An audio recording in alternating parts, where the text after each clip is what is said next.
तो आप जितने भी यहाँ देख रहे हो, कोई मंत्री बना है, कोई मुख्यमंत्री बना है, कोई प्रधानमंत्री बना है, कोई बहुत बड़ा इंडस्ट्रियल है, बहुत बड़ा उद्योगपति है, ये पिछले जन्म के पुण्यकर्मी प्राणी है और इनके पुण्य इनको काल पूरे देगा। जितने इनके किस्मत में है पूर्व जन्म के संचित जो शुभ कर्म है, इनको पूरे उलेट देगा। और जब तक इनको सतमार्ग नहीं मिलता, ये केवल अपनी कमाई को नष्ट कर रहे हैं, बर्बाद कर रहे हैं। और अपने खजाने में तो कोई किसी प्रकार खर्चो, अपनी तिजोरी में तो निकालो, शराब पियो कि तो बकवास करो कि तो किसी तरह खो खर्चो, नो ऑब्जेक्शन। यदि आगे की कमाई ठीक बनी नहीं, एक दिन कंगाल बन जाओगे। तो ऐसे ही परमात्मा कहते हैं, कबीर हरि के नाम बिना ये राजा रसब हो, और मिट्टी लदे कुमार के और घास न डाले कोई। हम एक ही एग्जाम्पल से हमने सारा समझ में आ जानी चाहिए बुद्धिमान व्यक्ति के कि हम राजा को बहुत ही सुप्रीम पावर मानते हैं और हमारे से वो सुप्रीम भी है, क्योंकि उसके पास बाहुबल है, सेना का बल है। तो जब राजा को हम इतना महान मानते हैं, बलशाली मानते हैं, और वो भी गधा बनता है, कौन? जो भक्ति नहीं करता। सत साधना ही भक्ति का उद्देश्य है, सत साधना नहीं करता। बाकी तो सर ये राजा लोग सारे ही धार्मिक हैं, पिछले जन्म के पुण्यकर्मी प्राणी हैं। आज भी इनके अंदर परमात्मा की प्रेरणा है। कोई की तो मंदिर में माथा टेक है, कोई की तो और नकली संतान हो जाता है, लेकिन वो साधना ठीक नहीं, वो शास्त्र विधि को त्याग का मनमाना आचरण है। गीता जी अध्याय नंबर 16 के श्लोक 23 में कहा है कि शास्त्र विधि को त्याग कर जो मनमाना आचरण करते हैं, अर्थात मनमानी पूजा करते हैं, जो शास्त्रों में लिखी है, शास्त्रों अनुसार जो मंत्र है वो जाप नहीं करते हैं, तो उनको न तो कोई सिद्धि प्राप्त होती है, न उनकी कोई गति होती है, न उनको कोई सुख होता है, अर्थात यूजलेस। अध्याय नंबर 16 के श्लोक 24 में कहा है गीता जी में कि इससे तेरे लिए अर्जुन कर्तव्य और अकर्तव्य की व्यवस्था में, या कौन से शुभ कर्म करने चाहिए, भक्ति कर्म करने चाहिए, कौन से ना करने चाहिए, कौन सी साधना करनी चाहिए, कौन सी ना करनी चाहिए, उसके लिए शास्त्र ही प्रमाण है। यानी सदग्रंथों में, शास्त्रों में जो लिखा है वही प्रमाण होना चाहिए, किसी और साधना से आपको कोई लाभ नहीं होगा। अब परमात्मा हमें ये याद दिलाना चाहते हैं कि साधना ठीक ना कर, भक्ति ना करने से जब राजा भी गधे की योनि में जाएगा तो आप जी की औकात। अब क्या बताते हैं, सुखदेव ने 84 भुगती बना पजावे खरबो, तेरी क्या बुनियाद पराणी तू पेंडा पंथ पकड़वो। सुखदेव जैसे ऋषि ने भी 84 लाख योनियां गधे कुत्ते सुअर की शरीर में कष्ट पाना पड़ा। जो साधना आप कर रहे हो, कौन सी? वेदों तक है, वेदों तक का ज्ञान था, ओम नाम का जाप और यज्ञ आदि हवन आदि करने से 84 लाख योनियों का कष्ट नहीं मिटता। जब तक हम पूर्ण परमात्मा परम अक्षर ब्रह्म की पूजा नहीं करेंगे, सत्पुरुष की साधना, सत्य साधना नहीं करेंगे, तब तक हमारे दोनों ही कर्म, पुण्य और पाप दोनों ही संचित होते हैं, वो जोड़े जाते हैं। पृथ्वी ऊपर पग जो धारे, करोड़ जीव एक दिन में मारे।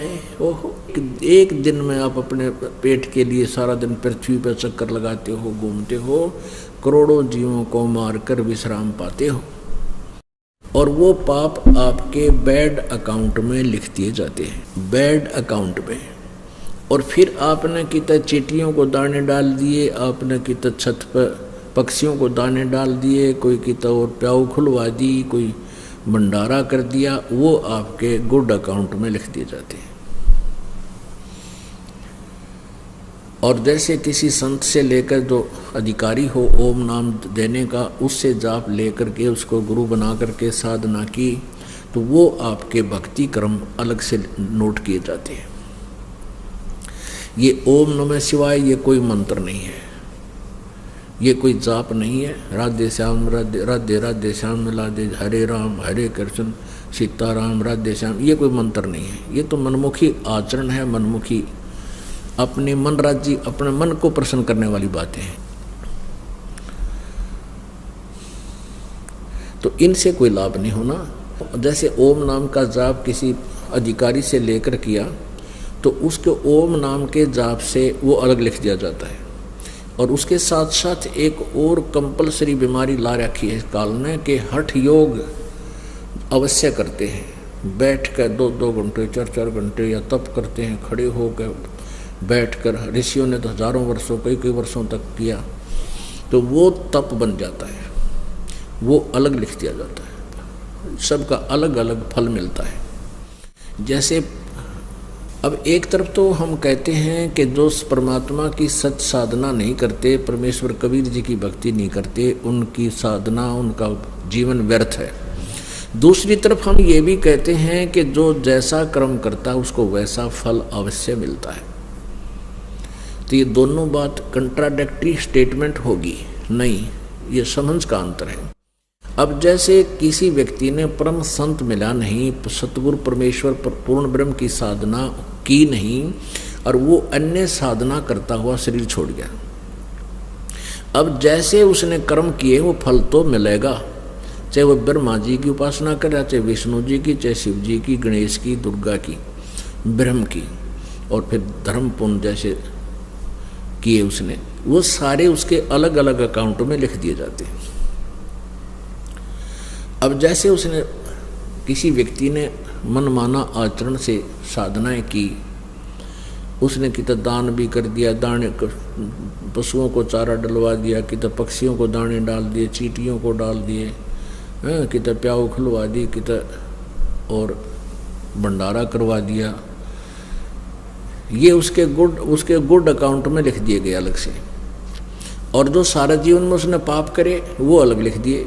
जैसे एक किसान है, अब किसान खेती के लिए हल जोतता है, सूक्ष्म वेद में लिखा है कि 1 अड़ाई और 1000 कसाईयों जितना पाप हाली को लग जाता है। और तरह का एक हाली, 1 अलाई होती है लगभग 20-30 फुट चौड़ी और 1 एकड़ की लंबाई 200 फुट लंबी। उस 20-25 फुट की चौड़ाई में 30 फुट होगी ज़्यादा वो, तो उसके ऐसे लंबाई में वो हाली हल से जमीन को खोदता है, जोतता है, बाता है, संवारता है। तो उस एक बार की 1 हलाई में एक हाली को 1000 कसाईयों जितना पाप लग जाता है, क्योंकि ना जाने कितने जीव जंतु जमीन के अंदर होते हैं, उनके पेटा में फाड़ी कुछ निकल जाती है कुसा, तो ऐसे उसको वो पाप उसके बैड अकाउंट में लिख दिया जाता है। फिर जब फसल परिपक्व होती है उसमें से दाने गिरते हैं, अपने आप नेचुरली टूट कर उसमें गिर जाते हैं, तो उसको पशु पक्षी खाते हैं, चींटियाँ खाती हैं, जीव जंतु खाते हैं, वो भी उसके गुड अकाउंट में लिख दिए जाते हैं। फिर अन्य पुण्य आदि दिए जाते हैं, वो भी उसके गुड अकाउंट में कर दिए जाते हैं। अब जब तक परम संत नहीं मिलता, परमेश्वर पूर्ण ब्रह्म की साधना नहीं की, तो उसकी दुर्गति नहीं मिटे। जन्म मृत्यु 84 लाख योनियां समाप्त नहीं हो सकती, परम शांति उसको नहीं हो सकती। तो उसको क्या मिलेगा? वो किया हुआ पुण्य तो मिलेगा और मिलेगा पाप भी साथ में। जैसे आपने कुत्ते देखे होंगे, गाड़ी में बैठे होते हैं, मनुष्य उसका ड्राइवर होता है और कुत्ता अगली सीट पर खूब टोरे के साथ बैठा होता है और खिड़की में अगर देख रहा होता है सैर सपट्टे। अब वो प्राणी जिसने पिछले जन्म में पुण्य किए, अच्छे पुण्य किए, लेकिन संत पूर्ण मिला नहीं, परम संत के और पूर्ण परमात्मा की साधना की नहीं, वो किया हुआ वर्क डन तो उसको मिल गया, वो कर्म तो मिल गया, लेकिन मिला कुत्ते के जीवन में। उस कुत्ते के लिए अलग से कमरा भी होता है, उसमें कूलर, आजकल तो एसी लगाने लगे, पहले कूलर पंखे लाया करते थे, और वेटरनरी सर्जन यानी डंगर डॉक्टर उसका चेकअप करने आता है। ऐसी सुविधाएं, मेडिकल फैसिलिटीज शायद मेरे ख्याल में 80% व्यक्तियों को, मनुष्य को प्राप्त नहीं जो उस कुत्ते को प्राप्त होती है। अब उस पुण्यात्मा ने पहले पुण्य तो खूब किए, वो दे दिए कुत्ते रूप में, कुत्ते रूप में उसने अपने सारे पुण्य खत्म कर दिए और फिर बन गया सुअर। ईब के लेगा वो। अब कहाँ से मिलेंगे फैसिलिटीज? यदि ये प्राणी पूर्ण संत की शरण में होता और परम अक्षर ब्रह्म परमात्मा कबीर जी की पूजा करता तो उसको क्या होता? या तो पार हो जाता, और पार मान ले ना हो पाया क्योंकि किसी कारण से, तो अगले जन्म में मनुष्य शरीर मिलता। मनुष्य शरीर के अंदर ये कार कोठी सारी सुविधाएं प्राप्त होती और सब फैसिलिटी प्राप्त होती, और मनुष्य जन्म मिलता तो कभी ना कभी कोई संत भी मिल जाता, और फिर वह पढ़ाई फिर शुरू हो जाती जो पिछले जन्म में छुट्टी थी अधूरी, वहीं से फिर प्रारंभ हो जाती, और ऐसे वो पार भी हो जाता। अब जैसे उसके पाप थे, वो पापों के आधार से फिर नरक भी जाएगा, 84 लाख योनियों में धक्के भी खाएगा, और पुण्य तो थोड़े से बनते हैं, पाप का ढेर लग जाता है। जैसे 1 एकड़ जमीन का हिसाब लगाओ, उसमें फसल तैयार करने के लिए किसान ने कितनी मेहनत करनी पड़ती है। पहले हल या ट्रैक्टर से उसको खूब संवारा जाता है, उसमें भी तेल खर्च या मजदूरी लगती है। फिर उसके अंदर बीज डाला जाता है, बीज भी मोल या घर का वो भी कीमत लगती है, और फिर उसमें खाद डालना है, सिंचाई करनी है, फिर उसको निकालना है, फिर उसको घर पे ढोना है। अब उसमें कितनी मेहनत, कितना पैसा लगा फसल तैयार करने के लिए, और उस 1 एकड़ जमीन को छोड़ दो ऐसे ही पड़ी रहे, उसने छेड़ो मत। उसमें अपने आप इतना अड़ंगा पैदा हो जाएगा, नरे जो है ना ये झाड़ कांटेदार झाड़ियाँ, ना जाने कितना कबाड़ उसमें उग जाएगा, और वो बिना मेहनत के बगैर किसी हल जोतने के ना सिंचाई करने के, एक बार वर्षा हुई और डूंडा पाट गया। तो कहने का भाव ये है कि ये हमारा शरीर और ये काल का लोक, ये ऐसा क्षेत्र है, इसमें पाप तो बिना करे होंगे, अपने आप ही ढेर लग जाएंगे, और पुण्य करने के लिए विशेष व्यवस्था करनी पड़ेगी। जैसे आप जी काम भी छोड़ कर आते हो और यहाँ अपना भक्ति भी करते हो, दान भी करते हो, ये तो आपके पुण्य बने, और आप चलते हो फिरते हो, धंधा करते हो, अपना कर्तव्य कर्म जो करते हो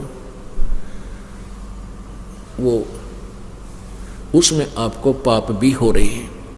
अब जब आप इस परमेश्वर कबीर जी की शरण में आ गए हो, ये सतनाम आपको मिल गया है और सारनाम आपको मिलेगा जिनको मिल गया है।